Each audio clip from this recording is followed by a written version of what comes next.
History of robotic spine surgery. This I was involved for about 3 years with one particular robot. So whatever experience I have is from that, but my topic is history. Now, why advance at what cost? For patient, it is a better outcome.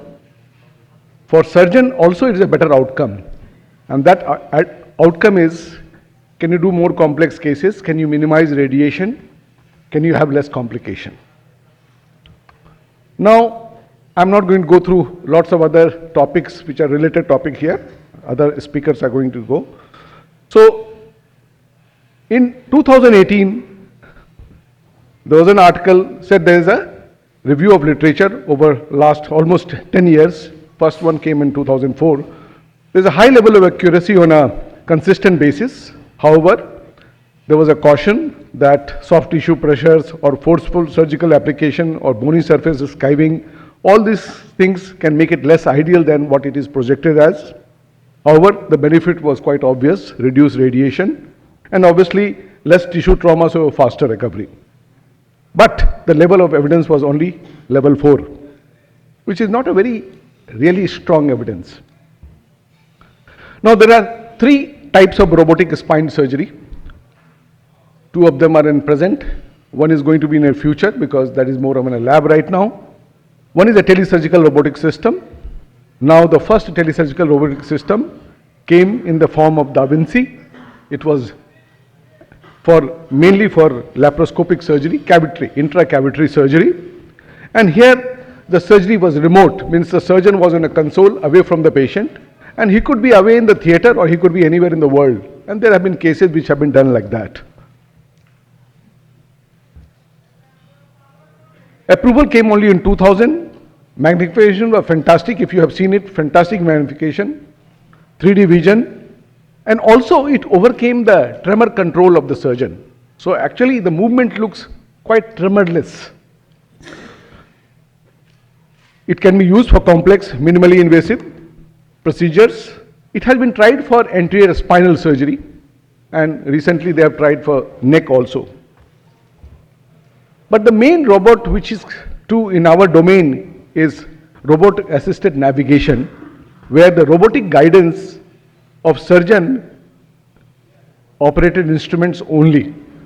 We utilize the pre and the post operative or intraoperative imaging in real time, and the robot actually gives you the direction, trajectory and other things. The work has to be done by the surgeon. Initially started with the pedicle screw.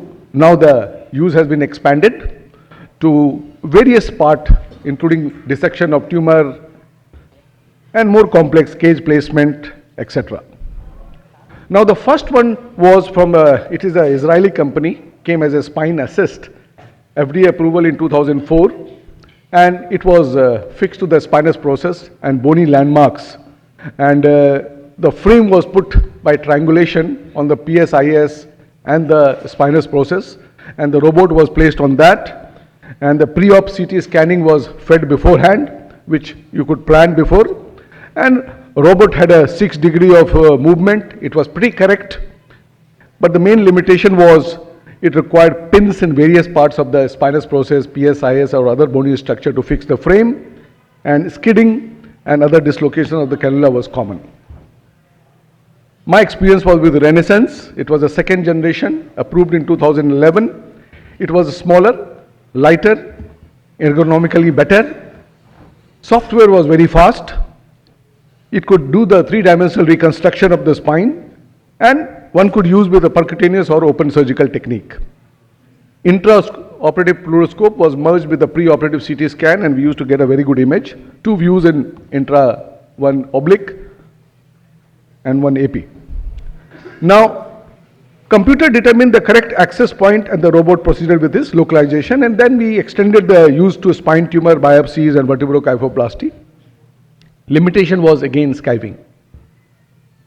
Then Maser X came and the robot was removed from the patient.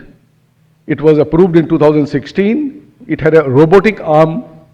It was attached to the patient table, and with the robotic arm, one could guide the same thing. the procedure and how to do it will be talked by another speaker.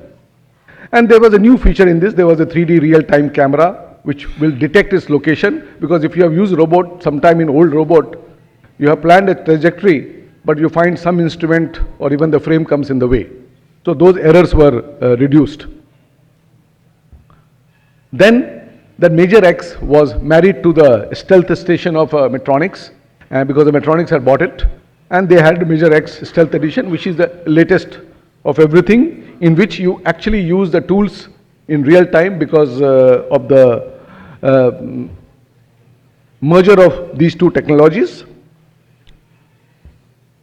So this how went from a spine assist to Renaissance, which was smaller, lighter design, to Major X, where the robotic arm was there, and then came to a stealth, where there was a per operative tracking in real time. The second one to be approved was ROSA. Approval came in 2016. ROSA started being used in brain quite a lot for transnodal surgery.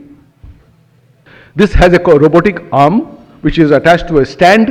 It has a navigation camera and floor fixable mobile base.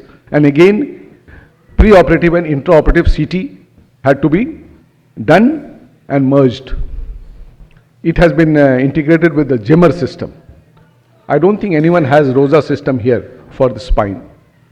Then this is the Globus system, Axelius, GPS. Approval was in 2017. This is a floor-mounted one, and I think we have a couple of surgeons here with quite a lot of experience. And I have been told that because it is a floor-mounted, it is more versatile, that you don't need to fix to the patient for complete duration of surgery. You can move from place to place. And actually it has been also approved for the brain robotic guidance. This also has a real-time visualization because of the camera, infrared camera. Now Cubis spine, it is a robot from Seoul. It also has a robotic arm, optical tracking system, and a sophisticated real-time surgical planning. And I don't think we have this in India as present. I have not seen it in real life. Circu Brain Lab, Germany. It is kind of integrated with the Brain Lab intraoperative CT, and this also seems to be very versatile system, and again is mainly for pedicle screw fixation. Then the last one is a Chinese thing, which actually integrated to OARM and the stealth station with their own software and other things, which not approved in FDA so far. Now, there have been lot of articles, and all the articles talk of accuracy rate, and the accuracy rate is, if you see, varying about 97 plus, 97, 98, 99, 100, and there have been a huge number of articles with spine assist, Renaissance, which were the earlier one, then ROSA came to in 2016, then Tinavi, then Globus, Axelius, Major X. So we have a lot of these articles with large number of, and the accuracy has been close to 98, 99, in some cases 100%. Now, what is the difference? Some of them are table mounted, some of them are freestanding.